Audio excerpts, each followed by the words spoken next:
موجوده، حته اللحمه محتفظه بشمخه حته اللحمه.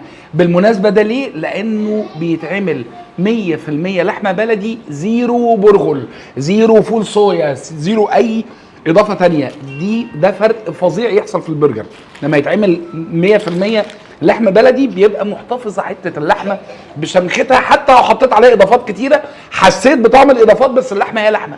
ده ساندوتش فرايداز، ده فراخ فرايد وتركي اللي هو التركي المدخن، والعيش البن. بص عاملين ايه بقى في اللقمه ده بعد ما اتعبى، ده دخل توستر، ينزل عليه التوستر فيبقى اولا مضغوط ما فيهوش الهيشان بتاع العيش ده، ثانيا بيبقى عليه بحلوه كده من بره.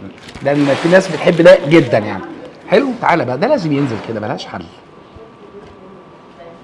بس انا كده هاكل فراخ بس. دي فراخ فريش.